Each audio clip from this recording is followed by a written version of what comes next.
Okay, students. This call is now being recorded. As we start our discussion from concepts of mass defect, as we discuss, then we discuss the concept of binding energy. Binding energy we discuss. Then after we discuss this graph, binding energy per nucleons against mass number. Okay. Then we discuss the Weiser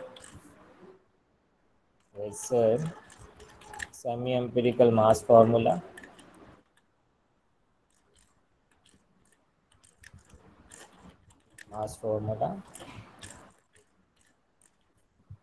Afterwards, we discuss the applications of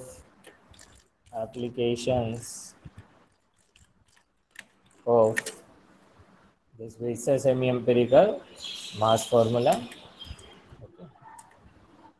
applications of Weiser semi empirical mass formula, उनमें हमने देखा कि to find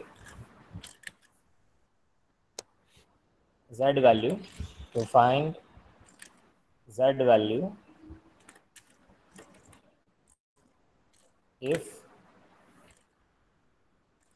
capital A mass number is non.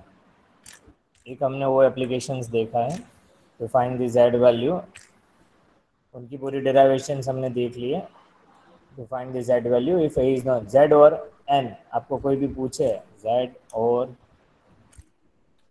N value, neutron number, proton और neutron number, उनकी value कैसे find करते हैं आपको जब ए पता हो। तो हमने एक फर्स्ट एप्लीकेशन देखा था। Second we discuss on mass parabola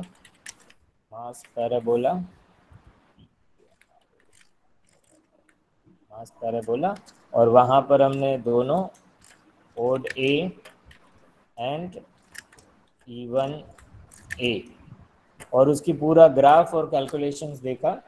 और कल मैंने बताया था कि इवन ए में थोड़ा उसका एक नॉर्मलाइजेशन यूज़ करें, उनके बारे में मैं एक नेक्स्ट सेशन में बता दूंगा कि वो नॉर्मलाइजेशन फैक्टर कैसे आपको अप्लाई करना है और उसकी कैलकुलेशन क्या है।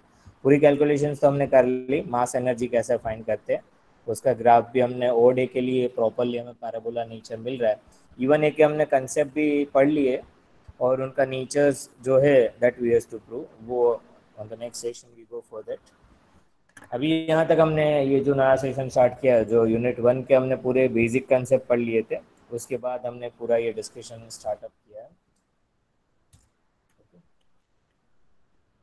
तो यहाँ पर हमारे अभी आज का जो डिस्कशन है वो हमें देखना है कि भाई डीके क्या रहता है। ये हमने बेसिकली डिस्कस कर लिया था। अभी इनमें किसी स्टूडेंट्स को डाउट हो तो अभी भी पूछ सकते हो। यहाँ तक तो हमने सब इनके कंसेप्ट देख लिया। अभी आगे हमें पढ़ना है कि डीके कब होता है, कब पॉसिबिलिटी है, उनकी एनर्जी क्या है, फिर फ्यूजन प्रोसेस कब होगा, स्पॉन्टेनियस फ्यूजन का कंसेप्ट क्या है, वो थोड़ा देख लेते हैं और वहाँ पर कोई और टॉपिक्स होगा तो हम इंक्लूड कर लेंगे। After this completion we go for alpha decay. Okay, ये कंसेप्ट सब पढ़ लेते हो तब जाके आपको डीके के कंसेप्ट समझ आ सकते हैं। तो डीके कब हो सकता है, न्यूक्लियस का क्या कंसेप्ट है, बाइंडिंग एनर्जी का क्या कंसेप्ट है, वो सब हम यहाँ पे पढ़ लेते हैं। अभी जैसे कि हम डीके की बात करते हैं तो यहाँ पे हम कह सकते हैं कि ऑल हैवी न्यूक्लियर जो है रहता है तो mass number 1 minute as we go.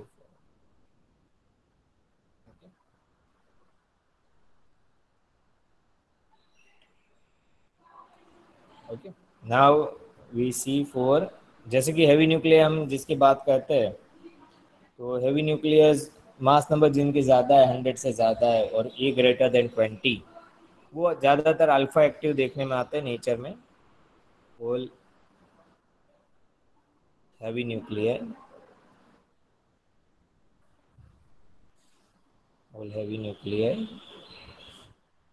जिनके mass number A greater than 120 है, they are all mostly we found alpha active. Alpha decay वहाँ पर ज़्यादातर देखने में आता है। अब ये डी के कब पॉसिबल है, कैसे पॉसिबल है, उनके बारे में थोड़ा आज डिस्कस करते हैं। फिर हम फ्यूज़न के बारे में जाएंगे और स्पॉन्टेनियस फ्यूज़न कहाँ से पॉसिबल है, उनके क्या कंसेप्ट है, थोड़ा जितना कवर अप हो उतना हम कर लेंगे।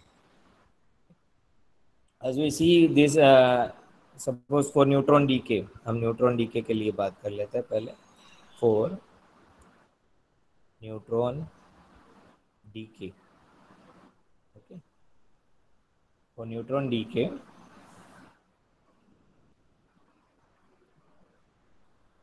हम एक इक्वेशन लिखते हैं वहाँ पर। If I will write here equation कि भाई हमारे पास कोई एलिमेंट है एक्स जेड ए, प्लस हम उन्हें न्यूट्रॉन दे रहे हैं, न्यूट्रॉन बॉम्बार्ड कर रहे हैं या उन पर ऐड कर रहे हैं। We get a new element, जो एलिमेंट हमें बनेगा एक्स जेड ए, ओके, N01 रहता है, N01। तो वहाँ पर क्या होगा, न्यूट्रॉन नंबर एक बढ़ जाएगा, दैट विल बी नया एलिमेंट जो बनेगा, दैट विल बी न्यूट्रॉन का मास 1 है, A+1 मास बढ़ेगा, और न्यूट्रॉन नंबर भी क्या होगा, वो भी एक बढ़ जाएगा जो पुराना एलिमेंट है उससे। अभी यहाँ पर हम उनका देखें कि भाई मास एनर्जी का कंसेप्ट लेके कि ये जो हमें दिया है, इज इट पॉसिबल और नॉट, ये पॉसिबल कब होगा। सपोज हमने ऐसा कुछ न्यूक्लियर रिएक्शन लिखा, this I will right equation number 1, मैं इक्वेशन नंबर 1 दे देता हूँ। न्यूक्लियर रिएक्शन हमने एक बनाया, एक एलिमेंट लिया, न्यूट्रॉन हम उनमें बॉम्बार्ड कर रहे हैं, नया एलिमेंट जो बन रहा है उसका मास नंबर बढ़ रहा है।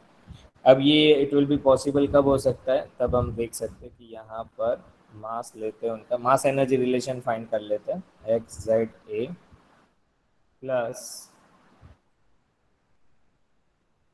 मास of neutron into C square minus, और वहाँ पर हम उसके पहले फाइंड करते हैं, फिर हम उसका डिफरेंस लेंगे। इसका मास एनर्जी फाइंड कर लो, मास ऑफ जो नया एलिमेंट बना है एक्स जेड A+1, और वहाँ न्यूट्रॉन भी बड़ा है N+1, ये एलिमेंट ले लो, into C square, mass energy mc², okay, LHS side and RHS side दोनों का फाइंड कर लीजिए। If this will be less than, ये मास एनर्जी जो है, दिस मास एनर्जी, उसको हम लेफ्ट हैंड साइड बोल दें LHS, okay, LHS we represent here, and right hand side यहाँ पर जो मास एनर्जी आ रहा है उसको RHS हम रिप्रेजेंट कर देते हैं, ओके।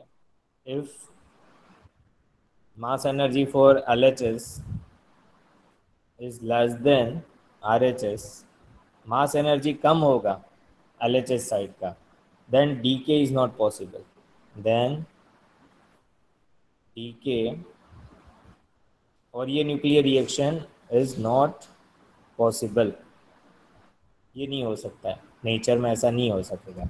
मास एनर्जी की आप कैलकुलेशन करोगे तो कम मिल रही है तो नॉट पॉसिबल, वहाँ पर आपको ज़्यादा मिल रहा है, if LHS left hand side mass energy उनकी ज़्यादा मिल रही है compare to right hand side, then it's possible, तो वो न्यूक्लियर रिएक्शन पॉसिबल है नेचर में, ओके।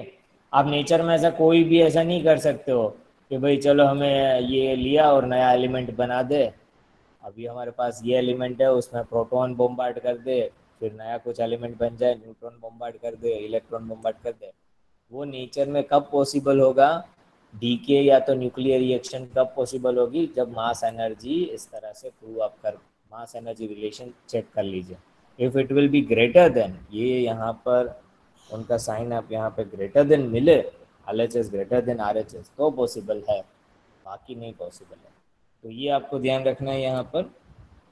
अब यहाँ पर हम देख सकते हैं कि न्यूट्रॉन सेपरेशन एनर्जी फाइंड करना है आपको, ओके, कि भाई मिनिमम एनर्जी तो हमें न्यूट्रॉन डीके चाहिए, फॉर न्यूट्रॉन डीके के लिए अभी हम बात करें, फिर हम अल्फा डीके के लिए देखेंगे। अभी न्यूट्रॉन डीके करना है कोई भी एलिमेंट से, अभी आप और कर देते हैं, वहाँ पर एक equation I will write here for neutron decay. कोई एक एलिमेंट ले लीजिए वहाँ पर X Z A, they will, वो न्यूट्रॉन डीके कर रहा है, वो एलिमेंट न्यूट्रॉन डीके कर रहा है, और नया एलिमेंट जो बन रहा है ZXA-1 प्लस एक न्यूट्रॉन हमें मिल रहा है N01, ये न्यूक्लियर रिएक्शन बन रहा है। अभी हमें इन्हें न्यूक्लियर सेपरेशन एनर्जी फाइंड करना, सपोज ये डीके है न्यूट्रॉन सेपरेशन एनर्जी, हमें ये न्यूट्रॉन डीके कराना है कोई एलिमेंट से, तो कैसे कराएंगे? तो आपको क्या करना होगा, यहाँ पर आपको न्यूट्रॉन सेपरेशन एनर्जी फाइंड करना होगा, that you can find using the equation neutron separation energy. जो मास एनर्जी रिलेशन है उसको आपको क्या करना है, are H S minus L H S. वो कैसे मिल रही है, पॉजिटिव मिल रही है या नेगेटिव? एस एन को हम डिफाइन कर देते हैं न्यूट्रॉन सेपरेशन एनर्जी। ओके, उसको हम एस एन सिम्बल से दे रहे, डिफाइन करें न्यूट्रॉन सेपरेशन एनर्जी। वो कैसे फाइंड करेंगे? तो आर एच एस की जो मास एनर्जी रिलेशन है, जो हम ये इक्वेशन नंबर अब 2 पे फोकस कीजिए यहाँ पर, if you go for this equation number 2। Okay, ये पॉसिबल है कि नहीं, तो उसके लिए हमें चेक करना है, तो उसकी न्यूट्रॉन सेपरेशन एनर्जी कितनी है, एस एन हमें कैलकुलेट करना होगा। और S N you can calculate using the mass energy relation. आप आर एच एस में जो भी आपके न्यूक्लियस है उसकी मास एनर्जी फाइंड कर लीजिए, जो भी पार्टिकल है या एलिमेंट है, X Z A minus one into C square plus neutron है तो उसका mass into C square minus mass जो आपका पेरेंट न्यूक्लियस है, ये दोनों डॉटर न्यूक्लियस आप कह दो, और पेरेंट न्यूक्लियस जो है or L H S side, उससे माइनस कर दीजिए, minus this mass X Z A into C square. अब वो कैसी मिल रही है, पॉजिटिव आ रहा है या नेगेटिव आ रहा है, वो आपको देखना है। इसमें दो पॉसिबिलिटी है, ये पॉजिटिव मिले या तो negative. S N equal to how much value, positive मिल रही है या नेगेटिव मिल रही है, वो चेक करना है। तो यहाँ पर क्या, if S N is negative we do not have to provide energy. Okay, हमें एस एन नेगेटिव मिलेगा, सपोज ये ज़्यादा होगा, if it will be higher.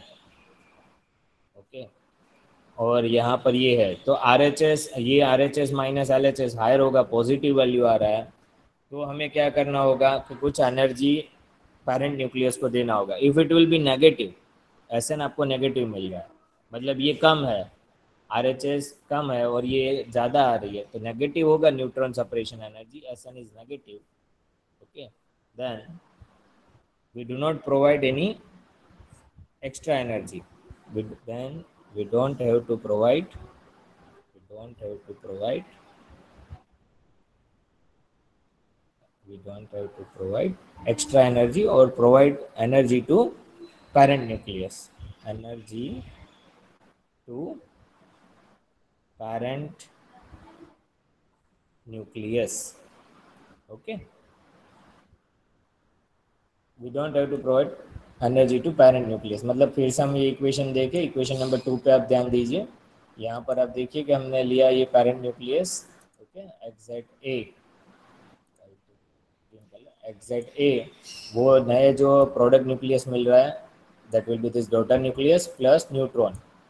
अब ये पॉसिबल है कि नहीं है, कब पॉसिबल है, तो सिंपल है, इसकी मास एनर्जी ज़्यादा होगा, L H S is greater than R H S, then it's possible. इतना आपको याद रखना है, कोई भी न्यूक्लियर रिएक्शन कब पॉसिबल है, L H S greater than R H S. अब इसको सेकंड में भी आप ये फाइंड कर सकते हो, न्यूट्रॉन सेपरेशन एनर्जी उसका नाम दिया है कि आप ये मास एनर्जी इनकी फाइंड कर लो, आर एच एस की माइनस एल एच एस। वो नेगेटिव आ रहा है तो हमें कोई एक्स्ट्रा एनर्जी इसको देना नहीं होगा, पेरेंट न्यूक्लियस को एक्स्ट्रा एनर्जी कुछ हमें प्रोवाइड नहीं करना पड़ेगा, इसको कुछ भी एक्स्ट्रा एनर्जी आपको नहीं देना, वो डीके पॉसिबल होगा नेचर में, न्यूट्रॉन डीके अपने आप करेगा। अब आप कुछ न्यूट्रॉन लाना है बाहर, तो आपको ये मास एनर्जी कंसेप्ट से आप कैलकुलेट कर सकते हो। ये एक न्यूक्लियर रिएक्शन का कंसेप्ट है, उसको चाहे आप यहाँ पर मास एनर्जी रिलेशन आपके पास है ही, बाइंडिंग एनर्जी, उससे आप कैलकुलेट कर सकते हो mass energy relation M C square. और उनके लिए हम देख लेते हैं the parent nucleus minus daughter nucleus, वो कैसी मिल रही है। उसके लिए आप कैलकुलेशंस, कल जो मैंने एक्सेल शीट बताया था उसी से आप मास एनर्जी कैलकुलेट कर सकते हो, जेड नंबर और ए नंबर ले लो और उसका मास एनर्जी फाइंड कर लो कैसा आ रहा है, daughter plus alpha particle plus parent nucleus. तो उसके लिए आप कैलकुलेशंस भी कर सकते हो, तो यहाँ पर मैं उनके लिए बता देता हूँ एक रिएक्शन।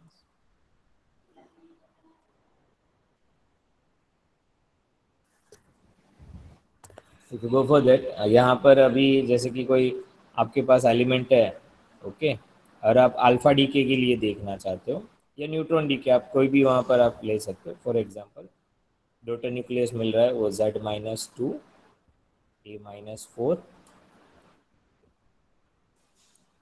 प्लस आपको अल्फा पार्टिकल एमिट हो रहा है 2He4। अब ये कब होगा possible, then mass energy for LHS इनका मतलब ये ग्रेटर हो, okay, m of xza into c square which is greater than mass energy for this y z-2 a-4 plus 2He4 into C square, ये favourable है। अब ये आपको चाहे तो एक इसकी कैलकुलेशन भी आप कर सकते हो, जो कल मैंने एक्सेल शीट में पूरी कैलकुलेशन बताई थी, वो मास पैराबोला के लिए मास एनर्जी आप कैलकुलेट कर सकते हो। वंस अगेन सो दैट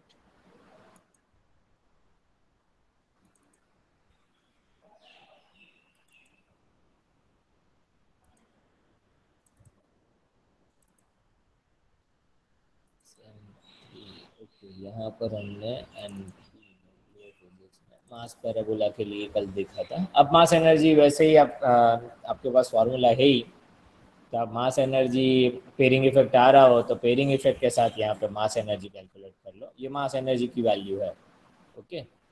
तो वैसे ही आप कोई भी एलिमेंट ले लीजिए कि भाई पेरेंट न्यूक्लियस आप एक ले रहे हो और अल्फा डी के पॉसिबल है कि नहीं है, कोई भी, जैसे आप कहते हो सर लाइटर न्यूक्लियस में से तो अल्फा डी के नहीं होता, मीडियम न्यूक्लियस से भी अल्फा डी के नहीं होता है। अल्फा डी के कब होता है, जब मास नंबर ग्रेटर देन 120 है तो वहाँ से होता है। तो होगा नहीं होगा वो मास एनर्जी कैलकुलेशन के बेस पे ही होगा। आप चाहे ले लेते हो, सुनाई दे रहा है मेरा आवाज़?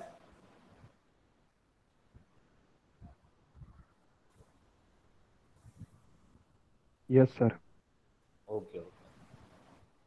तो चाहे आप कोई भी, ऐसा नहीं है कोई एलिमेंट ले लेते हो, चलो सर सोडियम ले लेते हैं, क्लोरीन ले लेते हैं, क्या अल्फा डी के होगा उसमें से, तो आप क्लोरीन ले लो, नया एलिमेंट बनाओ जो अल्फा डी के कर रहा है, उसकी मास एनर्जी कैलकुलेट करो, क्या this nuclear reaction is possible. तो नेचर में जो भी न्यूक्लियर रिएक्शन है वो मास एनर्जी डिपेंडेंट पे है। मास एनर्जी आपको कैलकुलेट कर लीजिए LHS और RHS टर्म, और देख लीजिए LHS साइड ग्रेटर मिल रहा है तो इट विल बी पॉसिबल।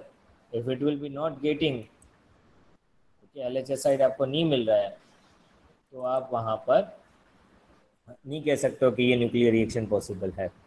तो ये बेसिक फंडास है कि नेचर में जब आप अल्फा डीके की बात करते हो, beta decay, neutron decay, okay, gamma decay, तो उसको आप ये न्यूक्लियर रिएक्शंस, कोई भी न्यूक्लियर रिएक्शन हो, ओके, एनी न्यूक्लियर रिएक्शन, उसमें आपको ये कंसेप्ट देखना है कि LHS ग्रेटर देन RHS आ रहा है। ये मैंने एक न्यूट्रॉन सेपरेशन एनर्जी का सिंपल एग्जांपल लिया है कि आपको एक्स्ट्रा एनर्जी नहीं देनी पड़ेगी।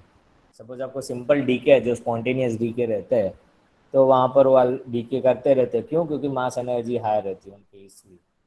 अब आपको कोई अपना न्यूक्लियर रिएक्शन बना रहे हो तो भी आप चेक कर सकते हो ये वैलिड है कि नहीं वैलिड है। ये मैंने सिर्फ आपको एक अल्फा पार्टिकल का एग्जांपल लिया।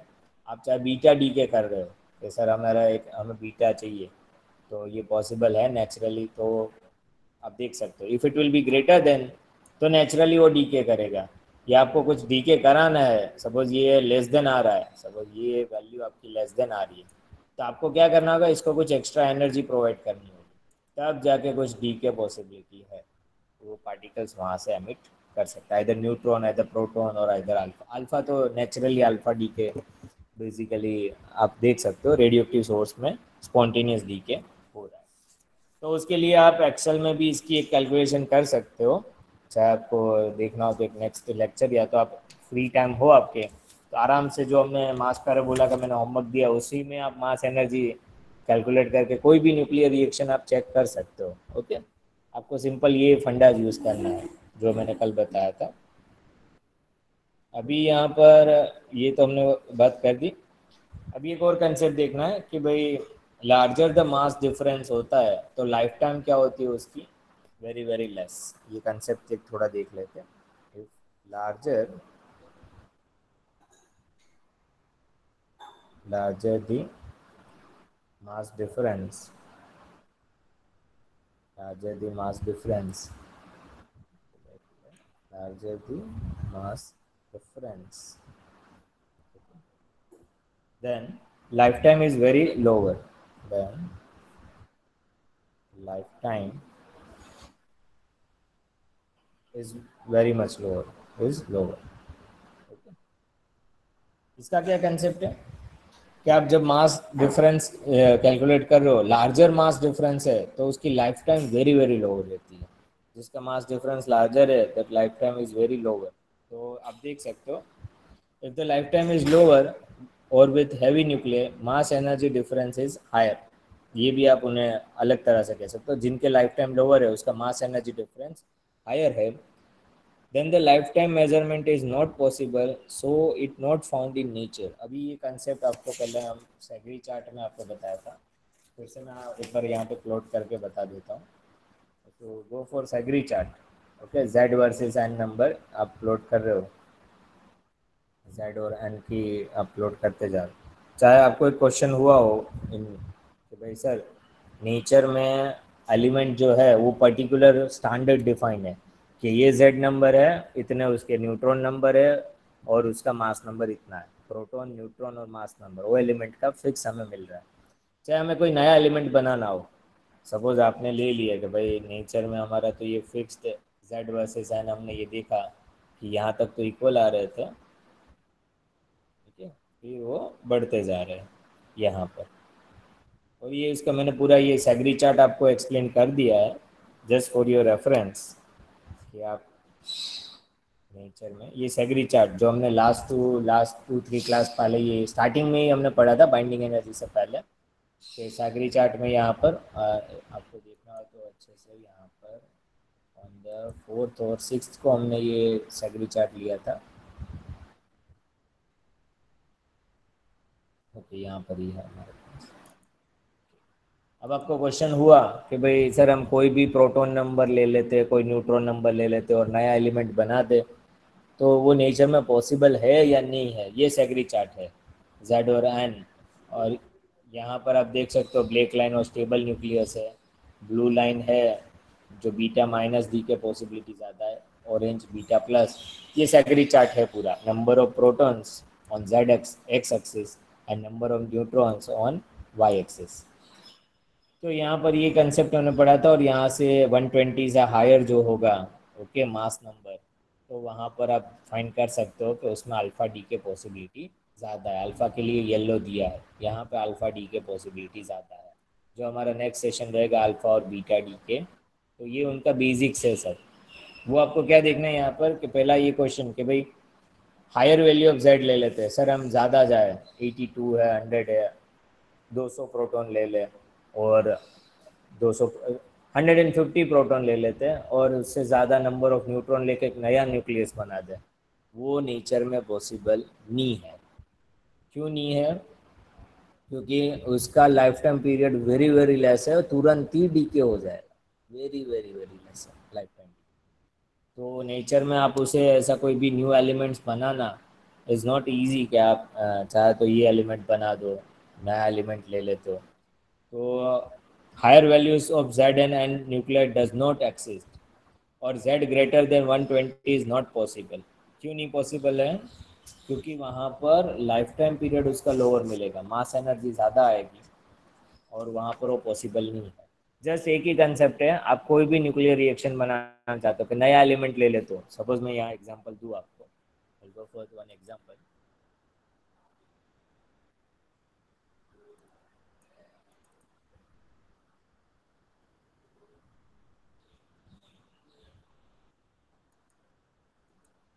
सपोज हम एक एग्जाम्पल एक ले लेते हैं. सपोज आपने कोई नया एलिमेंट आपको बनाना चाहा, आपने कोई स्टूडेंट ने ऐसा सोचा कि मुझे एक नया एलिमेंट बनाना है एट जेड ए, और उसको अपने जेड आपने डिफाइन कर दिया 120 और उसका मास नंबर है आपका 300 और 290 आसपास गिन लेते हैं या 300 रखिए, ऐसा कुछ है एलिमेंट. ये ऐसा कोई न्यूट्रॉन प्रोटॉन आप लेके ऐसा एलिमेंट है, पॉसिबल है कि नहीं? अब नया एलिमेंट बना रहे हो, अल्फा डी के वहाँ पे हो रहा है प्लस He4 और x-2 तो 118 और 300 - 4 296। ये नेचर में ऐसा कोई न्यूक्लियर रिएक्शन है पॉसिबल? अब यहाँ पर तो आप देखोगे ये मास एनर्जी तो पहले आप उसकी बना के देख लो। ओके, और नेचर में ऐसा एलिमेंट मिलेगा क्या हमें, पहला ये क्वेश्चन। तो इज दिस पॉसिबल? ऐसा नेचर में एलिमेंट होगा जिसका प्रोटॉन नंबर 120 है या मास नंबर 300? ज़्यादा यूरेनियम 92 235 हमने देखा, उससे हैवी एलिमेंट्स भी आपको मिलेंगे 100 तक जिसके जेड नंबर प्रोटॉन है। ओके, 110 के बाद तो ज़्यादा नहीं दिख रहे, 110 और उनसे ज़्यादा 120 नॉट पॉसिबल। क्यों? क्यों नहीं पॉसिबल है?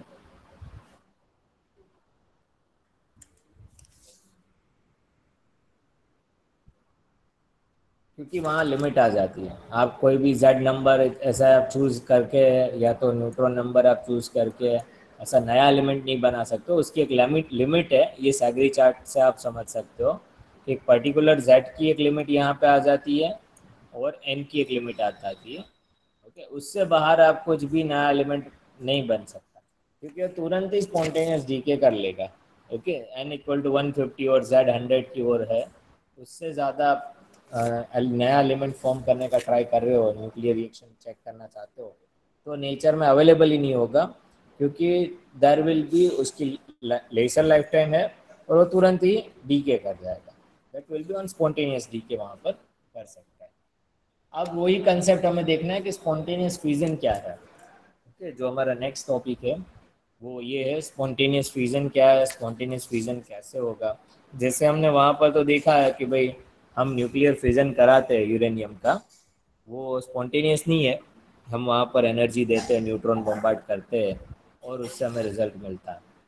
तो ये आज का ये कंसेप्ट अभी डीके का कंसेप्ट था कि डीके कब होगा, कैसे होगा, मास एनर्जी क्या होनी चाहिए, तो वो हमने यहाँ पर डिस्कस किया है। आपके लिए होमवर्क है कि आप कोई भी एक दो न्यूक्लियर रिएक्शन बनाइए अल्फा डीके के लिए, बीटा डीके के लिए, उसकी मास एनर्जी कैलकुलेट कर लीजिए, ग्रेटर देन मिल रहा है या लेस देन मिल रहा है वो चेक करिए। If it will be greater than LHS is greater than RHS, तो आप कह सकते हो कि डीके इज पॉसिबल। तो ये आपका होमवर्क है, लिखना हो तो अभी लिख लो, कल मैं किसी भी स्टूडेंट्स को पूछूंगा। मास एनर्जी कैसे कैलकुलेट करना है वो मैंने कल या 2 लेक्चर्स में आपको बता दिया, जो हमने मास पैराबोला में कैलकुलेशन करके देखा है। आप घर पे वो कर सकते हो, वो आपके लिए होमवर्क है। Okay, now we go for spontaneous fusion. अब स्पॉन्टेनियस फ्यूजन, तो फ्यूजन वर्ड तो आपको पता ही है, फ्यूजन क्या होता है, कोई स्टूडेंट बता सकता है? हरेश प्रेजेंट है? हरेश,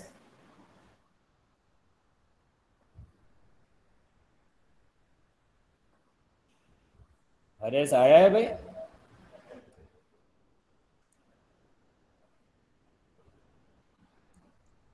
हरेश तो आया था ना भाई, ज्वाइन भी किया यस था सर। लेक्चर। हाँ हरेश, फ्यूजन क्या होता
हेलो। Yes sir. हाँ, अभी मैंने किससे क्वेश्चन पूछा था? हरेश, आपको पता है फ्यूजन क्या होता है? Splitting in parts. Splitting in parts, okay. किसके यहाँ पर स्प्लिटिंग, क्या स्प्लिटिंग होगा हरेश? Yes, sir. यहाँ पे स्प्लिटिंग क्या होगा? Nuclear. Nuclear splitting, okay. कोई भी न्यूक्लियस स्प्लिट कर सकता है या तो कोई पर्टिकुलर न्यूक्लियस की बात स्प्लिट हो सकता है? अर्पण।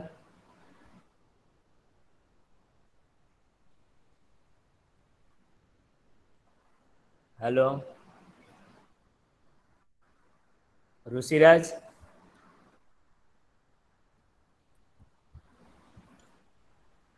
कौन से न्यूक्लियस स्प्लिट कर सकते हैं?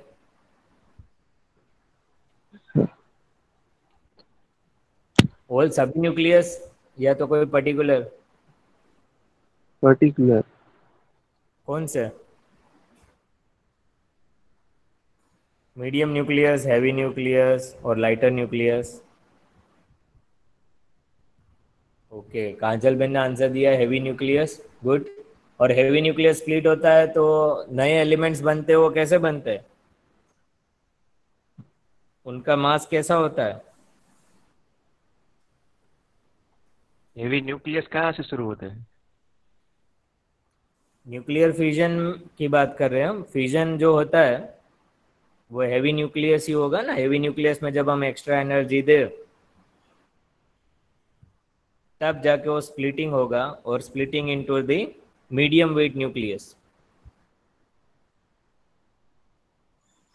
सर लेकिन जैसे हम यूरेनियम की बात करते हैं तो वो हेवी हाँ न्यूक्लियस में आता है, उनका प्रोटॉन नंबर 92 है, तो हाँ, तो कैसे हैवी पहचान सकते हैं न्यूक्लियस में ही कि आएगा ना यहाँ यूरेनियम तो। तो कहाँ से शुरू होता है हमें पता होना चाहिए कि यहाँ से आगे तक का सारे के सारे हेवी न्यूक्लियस में हम इंक्लूड कर सकते हैं हाँ, जिनका जिनके पार्टीशन। आप ज़्यादातर मास नंबर आप देखोगे, if you go for higher mass number, 200 से ज़्यादा आप देखोगे तो हेवी न्यूक्लियस में ही गिने जाते हैं मोस्टली। मतलब वेरी वेरी हायर मास। मीडियम मास न्यूक्लियस हम कहाँ कहते हैं? जो आयन के आसपास है वो मीडियम मास न्यूक्लियस हम कहते हैं। जहाँ के 100 150 तक है वो मीडियम मास न्यूक्लियस, और उससे वेरी लाइटर न्यूक्लियस जिसके वेरी वेरी लाइटर मास है। ओके, तो उनके लिए हम nuclear reaction, if you we can write that, then you got idea. अब स्पॉन्टेनियस फ्यूजन है कंसेप्ट।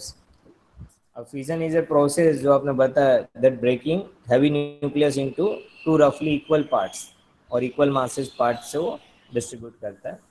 तो उनके लिए हम न्यूक्लियर रिएक्शन बना है X Z A for heavy nucleus, which one split into, एक नया न्यूक्लियस जो बनता है that we define Z1 A1 plus, और एक नया न्यूक्लियस बनता है that we define Z part Z2 E2, उससे हम डिफाइन कर देते हैं। Okay, that nothing but heavy nucleus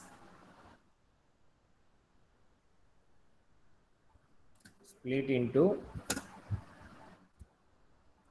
roughly two equal parts nucleus. Okay, heavy nucleus splits, or breaking of heavy nucleus into, that will be splits into roughly two equal parts nucleus, two equal part nucleus। और हमारे पास example हम जो लेते हैं fission process के लिए, uranium जो nuclear reactor में हम फिजन कराते हैं, तो वहाँ पर वो एग्जांपल लेके हम देखना चाहते हैं और उनकी थोड़ी स्टडी कर लेते हैं कि उसमें क्या रहता है concept. As we taking uranium material, uranium the atomic weight 92, mass number 235, as we bombard neutron on uranium, we form a compound, we found compound nucleus 236 mass number, और उनका atomic weight 92, that is compound nucleus कहते हैं। और compound nucleus जो होता है उन्हें इस तरह से कई बार स्टार मार्क किया रहता है, ऐसे star. that compound nucleus split into the new material, the new nuclei. Okay, this uranium 92 236, uranium 92 236, that is compound nucleus splits into two heavy medium weight nucleus. वो कौन कौन से, एक तो बेरियम है और एक हमें मिलता है क्रिप्टॉन.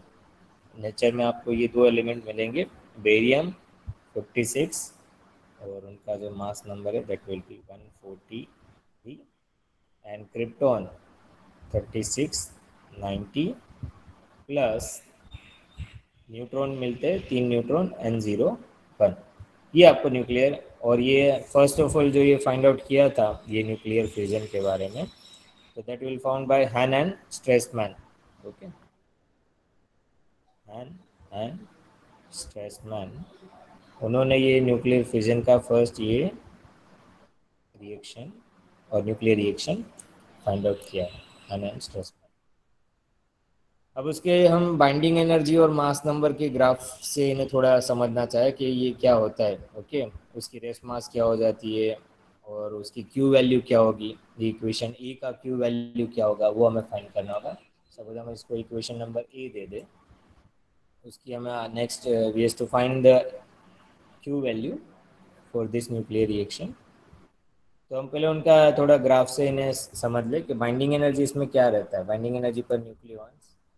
इनके लिए आप देखोगे तो आप हैवी न्यूक्लियस है और यहाँ पर आप देखोगे उनको ड्रॉ करके you will understand that mass number on X axis and binding energy per nucleon that is on Y axis, binding energy per nucleon on Y axis. अभी हमें नेचर देखोगे आप तो हमें पता है कि थोड़ा लाइटर हम देखें कि यहाँ पे इस तरह से आ रहा है और फिर वो इंक्रीज हो रहा है और फिर मास नंबर बढ़ते जा रहा है तो वो डिक्रीज हो रहा है. इस तरह से हमें नेचर मिल रहा है. ओके, आप यहाँ पे देखोगे कि मैक्सिमम जो यहाँ पर है, जो हम बाइंडिंग एनर्जी देखे, ये जो रिजल्ट आ रहा है यहाँ पर वो नियरली बाइंडिंग एनर्जी 8.5 MeV के आसपास आ रहा है और उससे ज़्यादा आयन के लिए हमें मिला था.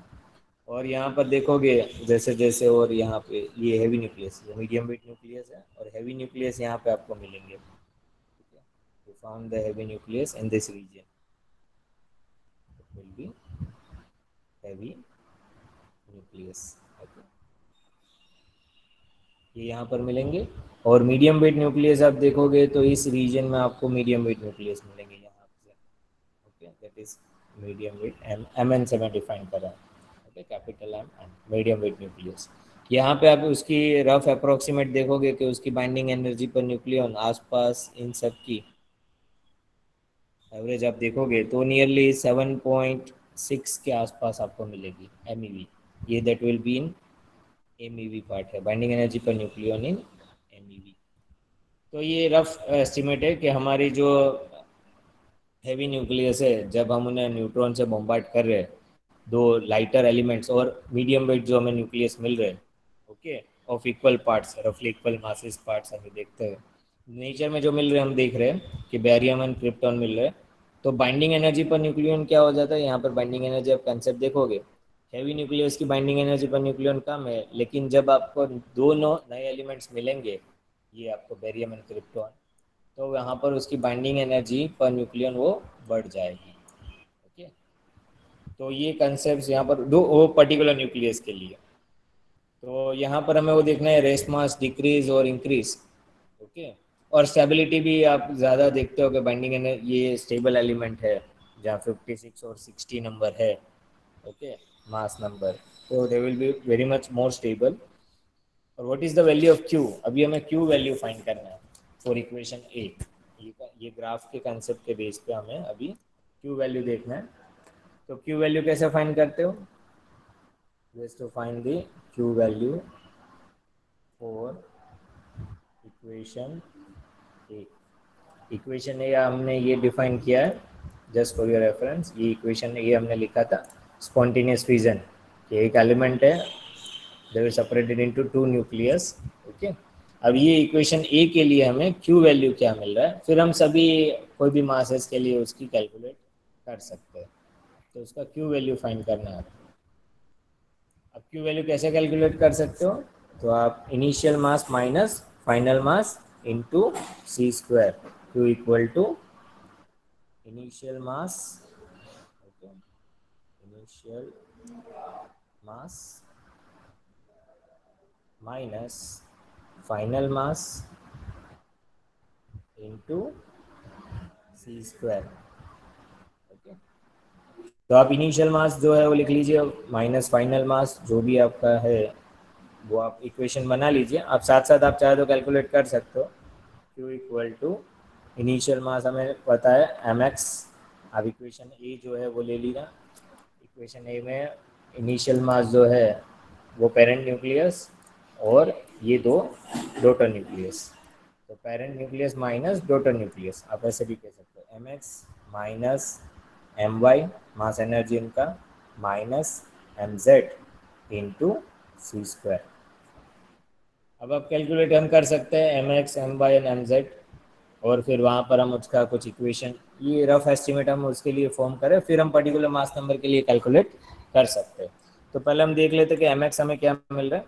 M X equal to Z into mass of proton, फिर से वही लिख दीजिए N into mass of neutron into C square minus binding energy. तो एम एक्स क्या है? हैवी न्यूक्लियस है, और उसके अप्रोक्सीमेटली बाइंडिंग एनर्जी कहाँ कितना मिल रहा है? Average 7.6 MeV, okay, into the mass number. Okay, binding energy जो मिल रही है, बाइंडिंग एनर्जी पर न्यूक्लियन मिल रहा है, तो हम उसे क्या करते हैं, बाइंडिंग एनर्जी से माइनस करना है। जो मास एनर्जी का फॉर्मूला है क्या है? Z into mass of proton plus n into mass of neutron into C square minus the binding energy. ये कई क्या है? That will be, you can see, define as a binding energy. Okay, वैसे ही आप एम वाई एम जेड तीनों find कर लीजिए। एम वाई के लिए फाइंड कर लीजिए, एम वाई के लिए क्या होगा? Similar same, Z one into mass of proton plus N one into mass of neutron into C square minus the, लग रहा है थोड़ी स्पीड, नेटवर्क स्पीड कम आ रहा है वहाँ पर, आपको स्क्रीन में मैं लिख रहा हूँ, आ नहीं रहा होगा exactly. That will be this nothing but I will write this binding energy। अब नेक्स्ट फाइंड कर लीजिए, एम एक्स के बाद एम वाई फाइंड कर लीजिए, चाहे तो आप कर सकते हो वहाँ पर एम वाई फाइंड कर लीजिए, फिर एम जेड फाइंड कर लीजिए। ओके, ये हमें देखना, तो एम वाई क्या होगा? Z one into mass of proton, क्योंकि उसका जेड वन है, आप ये इक्वेशन देख लीजिए, equation A, Z one into mass of proton plus N one into mass of neutron minus ये बाइंडिंग एनर्जी एवरेज क्या जा रही है? वो बढ़ रही है, तो दैट विल बी 8.5 के आसपास एवरेज मिल रही है, तो 8.5 MeV इंटू A1 उसका मास नंबर जो भी है। ओके, तो आप लिख लीजिए, उसका इक्वेशन बना लीजिए, M X M Y. Okay,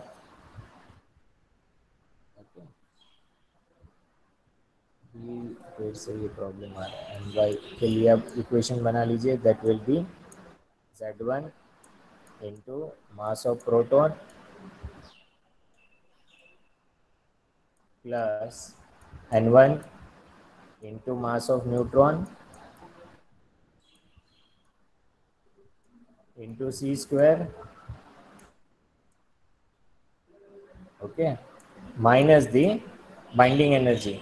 binding energy कितनी है यहाँ पर? उसका जो हमने देखा ये ग्राफ में, ये 8.5 MeV के आसपास एवरेज उसकी बाइंडिंग एनर्जी मिल रही है। हम अप्रोक्सीमेटली यूज़ करें तो आप ले लीजिए उसकी value 8.5 MeV, okay, into you can write as a A1, उसका मास है A1, तो हम इसको A1 लिख देते हैं यहाँ पर। वैसे ही आप MZ के लिए फाइंड कर सकते हो, तो for MZ right, for MZ के लिए आप बना सकते हो MZ equal to, you can write Z into mass of proton, यहाँ पर Z2 मिलेगा, तो Z2 आप ले लीजिए, Z2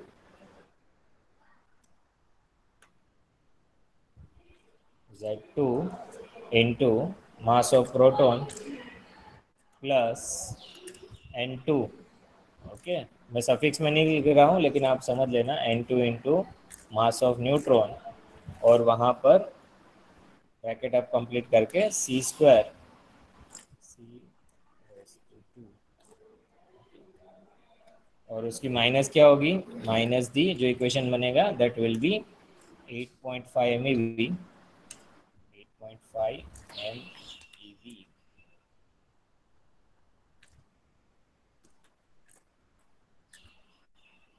into A2। Okay, into A2। अब देखो तीन इक्वेशन बन जाती है एम एक्स के लिए, एम वाई, एम जेड, ये तीनों आप फाइंड कर लो, M X, M Y, M Z into C square. अब ये आप ये तीनों इक्वेशन रख दो, M X minus M Y minus M Z, तो आपको क्या लास्ट रिजल्ट मिलेगा, क्यू आपको जो मिलेगा, कैलकुलेट, आप चाहे तो कैलकुलेट करके भी बता सकते हो। चलो तीनों इक्वेशन है, कैलकुलेट करके बताओ, 2 मिनट होगा, then we will stop the session.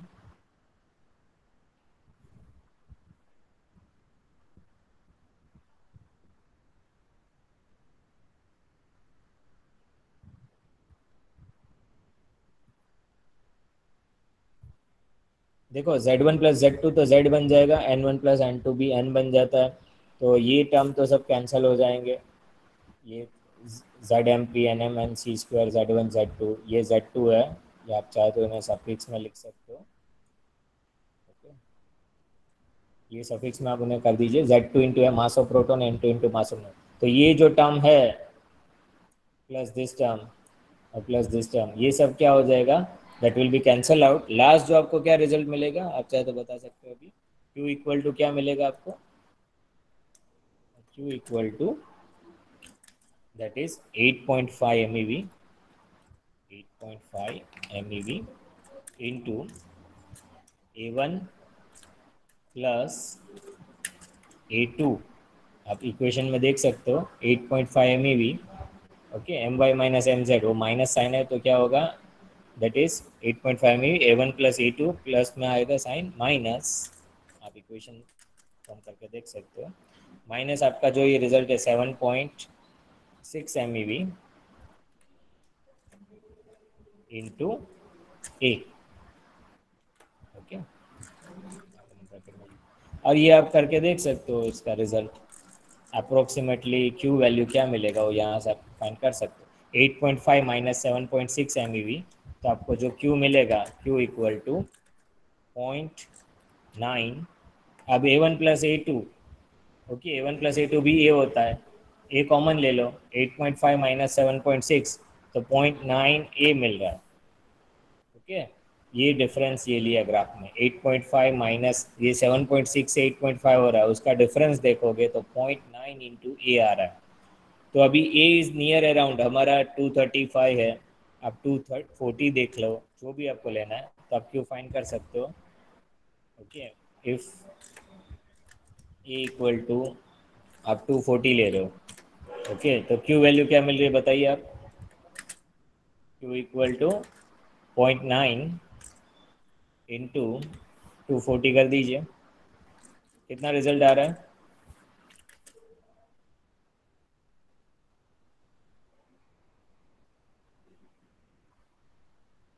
Hello, 216। 216, okay good, 216, और उसका यूनिट दैट विल बी 0.98, ये 0.9 MeV है, द यूनिट विल बी, और ये वैल्यू जो है वो कैसे मिल रही है आपको, ये पॉजिटिव वैल्यू आ रही है, अब ये फेवरेबल है, if it will be positive तो रेस्ट मास डिक्रीज होगा, so the reaction is energetically favourable, reaction is favourable, आप लिख सकते हो reaction is energetically, reaction is energetically favorable। Okay, ये ओके, तो यहाँ पर ये हमें fusion fragment primarily 216 MeV energy gone to kinetic energy of fusion fragment, ये फ्यूजन फ्रेगमेंट में इतनी एनर्जी वहाँ पे जाएगी, आप देखो 216 MeV है उनकी रिएक्शन, ये हमें पॉजिटिव मिल रहा है, और उसे हम कह सकते हैं कि इतनी काइनेटिक एनर्जी ये फ्यूजन फ्रेगमेंट में डिस्ट्रीब्यूट हो जाएगी। जो हमने फ्यूजन फ्रेगमेंट बनाया जस्ट अवर अप्रोक्सीमेशन है, जो पहले हमने न्यूक्लियस लिया कि ये हमने लिया और स्प्लिटिंग कर रहे हैं, इसका मास नंबर 240 है, तो उसकी आप क्यू वैल्यू देखोगे काइनेटिक एनर्जी है वो 216 MeV है, वो इन दोनों में डिस्ट्रीब्यूट हो जाएगी। अब हमारा जो नेक्स्ट कंसेप्ट हमें देखना है कि what is the minimum energy और minimum A for fusion be energetically possible, कि कितना मिनिमम ए तक फ्यूजन पॉसिबल है और उसके बाद स्पॉन्टेनियस फ्यूजन हो जाता है। स्पॉन्टेनियस फ्यूजन या नेचर में पॉसिबल है नहीं है, वो सब हमारे नेक्स्ट क्लास क्वेश्चन रहेंगे कि नेचर में ये पॉसिबल है नहीं है। उसके अभी ये एप्लीकेशन किसका है, ये भी वन एप्लीकेशन है। स्पॉन्टेनियस फ्यूजन कहाँ से होता है, नेचर में पॉसिबल है नहीं है, वो हम समझ सकते हैं मास एनर्जी रिलेशन से। किससे समझ सकते हैं? मास एनर्जी रिलेशन, वेइट्जर सेमी एम्पिरिकल मास फार्मूला, ये भी एक उनकी एप्लीकेशन है, या तो उससे हम ये समझ सकते हैं स्पॉन्टेनियस फ्यूजन। तो आज हमने क्या पढ़ा था, शॉर्टली भी रिवाइज, कि डीके कब पॉसिबल है, न्यूट्रॉन डीके या अल्फा डीके। जैसे आपको ये याद रखना है कि कोई भी आप न्यूक्लियर रिएक्शन लिख रहे हो तो इसकी mass energy is greater than this daughter nucleus, LHS is greater than RHS, then the decay is possible. Okay, कोई भी न्यूक्लियर रिएक्शन ले लेते हो तो उसकी मास एनर्जी फाइंड करो, वो मैंने आपको होमवर्क दिया है। नेक्स्ट हमने क्वेश्चन डिस्कस किया था कि हम जेड और न्यूट्रॉन नंबर कोई भी लेके नया न्यूक्लियस बना सकते हैं, तो नया एलिमेंट बना सकते हैं, वो पॉसिबल नहीं है। उसकी पर्टिकुलर स्टैंडर्ड लिमिट ही रहता है कि यहाँ पर आप उसके एलिमेंट नेचर में फाइंड कर सकते हो, और वो आप न्यूक्लियर रिएक्शन बना के मास एनर्जी बना के देख भी सकते हो। अब हमारा न्यू टॉपिक हमने स्टार्ट किया, स्पॉन्टेनियस फ्यूजन। स्प्लिटिंग क्या होता है, स्प्लिटिंग की हमने क्यू वैल्यू क्या होगी, सपोज ए इक्वल टू 240 है तो क्यू वैल्यू कैसे फाइंड करते हैं वो हमने देखा, एक रफ अप्रोक्सीमेशन देखा है, ये हमने ग्राफ से यूज़ किया है कि हैवी न्यूक्लियस की बाइंडिंग एनर्जी पर न्यूक्लियन 7.6 आ रहा है, अप्रोक्सीमेटली हमने लिया वो वैल्यू, और जो स्प्लिटिंग हो रहा है उसकी 8.5 MeV है, तो उसका डिफरेंस हमें 0.9 MeV मिलेगा इनटू ए, और उसका रिजल्ट हमें मिल रहा है पॉजिटिव रिजल्ट, तो रिएक्शन इज एनर्जेटिकली फेवरेबल। अभी हमें नेक्स्ट देखना है कि स्प्लिटिंग क्या होता है, फ्यूजन क्या होता है, स्पॉन्टेनियस फ्यूजन इज पॉसिबल और नॉट। तो मास एनर्जी रिलेशन देखकर हमें वो पूरा कंसेप्ट पढ़ना है कि कैसे वहाँ पर फ्यूजन पॉसिबल है और उसकी क्या एप्लीकेशन है। तो अप्रोक्सीमेटली 1-2 लेक्चर वहाँ पे चाहिए। कल हमें चांस मिले तो I will take 1 extra lecture, otherwise we will go on Monday. Okay, तो आज के लिए आप इतना ही है, अभी आपका रिसेस टाइम हो चुका है, आई विल टेक अटेंडेंस। आपको कुछ क्वेश्चन हो, डाउट हो तो अभी पूछ सकते हो साथ साथ से।